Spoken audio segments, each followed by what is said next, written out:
పక్కన మోడీ నోట్లో చెప్పిస్తే అప్పుడు వ్యాపార పారిశ్రామికవేత్తలు ముందుగా ఓ 10 రూపాయలు పెట్టుబడి పెడతాయి.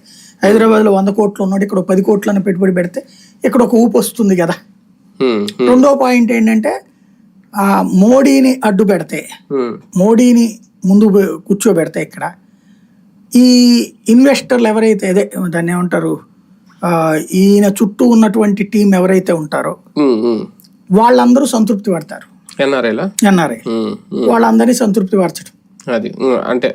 ఇంకొకటి ఏంటంటే కేంద్ర సంస్థల్ని ఇక్కడికి తీసుకురావాలి. కేంద్ర సంస్థలన్నీ కూడా వైజాగ్ ఇంట్రెస్ట్ చూపెట్టినాయి కానీ హెడ్ క్వార్టర్ విజయవాడకి అమరావతికి చూపించాలి. డెవలప్మెంట్ లేదు కదా ఇంకా ఇక్కడ. డెవలప్మెంట్ అనే కాదు, వాళ్ళు లైఫ్ స్టైల్ హైదరాబాద్కి అలవాటు పడ్డాడు. ఇప్పుడు వచ్చేసి అమరావతిలో లుంగి పైకి గేసి కట్టుకుని పోవాలంటే ఎట్ట కుదురుతుంది? ఇంకోటి అక్కడ ఈ అట్మాస్ఫియర్ ఏముంటది ఇక్కడ. కాబట్టి వాళ్ళందరికి ఒక సంక్లిష్టత ఉంది. దాన్ని సెట్ చేయాలి అంటే గనక వాళ్ళ ఇప్పుడు జగన్ అందుకని ఈ గొడవ అంతా ఎందుకని, ఈవెన్ మీరు రిజర్వ్ బ్యాంక్ ఆఫీస్ అయినా హైదరాబాద్ అన్నాడు, లేకపోతే ఏదైనా సరే అదే వైజాగ్ అన్నాడు. ఏని వైజాగ్ టర్న్ చేస్తుంటే వీళ్ళు మళ్ళీ ఇటు తీసుకొస్తున్నారు.